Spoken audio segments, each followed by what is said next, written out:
विद्यमान खासदार डॉक्टर अमोल कोल्हे माझ्यासोबत आहेत। शिवनेरी गडावरती आज शिवजयंतीनिमित्त विविध कार्यक्रम होते। राज्याचे मुख्यमंत्री उपमुख्यमंत्री या ठिकाणी अभिवादन करण्यासाठी आले होते। स्वतः खासदार आता माझ्यासोबत आहेत। काय सांगाल, आज शिवजयंती आहे, काय भावना व्यक्त कराल आणि कशा शुभेच्छा लोकांना? जगभरातल्या शिवभक्तांना शिवजयंतीच्या मनपूर्वक शुभेच्छा देतो आणि छत्रपती शिवाजी महाराजांनी या मातीत जो आदर्श घालून दिला की माणसाच्या जन्माला येऊन सुद्धा कर्तृत्वाच्या जोरावर देवत्वाला पोहोचता येतं, ही प्रेरणा ही प्रत्येक शिवभक्तानं घ्यावी आणि प्रत्येक मराठी माणसानं ज्याप्रमाणे छत्रपती शिवाजी महाराजांनी मराठी मातीचा महाराष्ट्राचा स्वाभिमान हा कायम गगनाला भिडवला, त्याच पद्धतीनं प्रत्येकाकडून माता आणि माती आणि मातृभूमी यासाठी सर्वोच्च कार्य होत राहावं हीच प्रेरणा शिवजयंतीनिमित्त प्रत्येकाला। खरं तर मागच्या वर्षी आपण शिवजयंतीच्या बहिष्कार टाकला होता, भगवा ध्वज लागावा ही मागणी आपली होती। आजही या ठिकाणी भगवा ध्वज आणि ती पूर्तता नेमकी कुठपर्यंत झाली, काय ती लवकरच पूर्तता होईल आणि त्याचबरोबरीनं किल्ले शिवनेरीवर जो रोपवे होणं गरजेचं आहे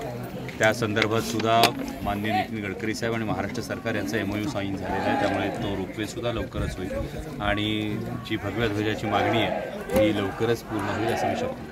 आणि सर्वात महत्त्वाचं, पर्यटन तालुका आपला जुन्नर तालुका घोषित झाल्यानंतर पर्यटन विभागाच्या वतीने विविध कार्यक्रम आज ठेवलेले आहेत, मात्र स्थानिकांना विश्वासात न घेतल्यामुळे प्रचंड नाराजी आहे। पत्रकारांपासून सर्वसामान्य लोकांपर्यंत जाहिरात झाली नाही, लोकांना माहिती नाही, याकडे कसं पाहता? हे सगळं व्यवस्थित होण्यासाठी नक्की कसे प्रयत्न? मीच स्थानिक आहे त्यामुळे मलाही कल्पना नाही, तेच आमचं म्हणणं आहे। म्हणजे आपल्या माध्यमातून मला हे समजलं काय होतंय ते, पण हे अनेक ठिकाणी महाराष्ट्रात होतंय की ठराविक काही एजन्सीजची नावं समोर येतात। या ठराविक एजन्सीज नेमक्या कोणत्या नेत्यांच्या मर्जीतल्या आहेत आणि ठराविक त्याच एजन्सीजना का हे काम जातं आणि ते काम जात असताना अनेक ठिकाणी स्थानिकांच्या बाबतीत हा केवळ किल्ले शिवनेरी नाही, अनेक ठिकाणी हा प्रश्न येतो आणि विशेषतः हे फार विरोधाभास आहे की ज्या छत्रपती शिवाजी महाराजांनी रयतेचं राज्य निर्माण केलं त्याच छत्रपती शिवाजी महाराजांच्या जन्मोत्सवाचा जो कार्यक्रम आहे त्याची कल्पना सर्वसामान्य रयतेला नसावी, त्यामध्ये स्थानिक जनतेला विश्वासात घेतलं जाऊ नये, पत्रकार बांधवांना विश्वासात घेतलं जाऊ नये, हे खरोखर दुर्दैव आहे। त्यामुळे कार्यक्रम करण्यासाठी कार्यक्रम करायचे आहेत की खरोखर छत्रपती शिवाजी महाराजांचा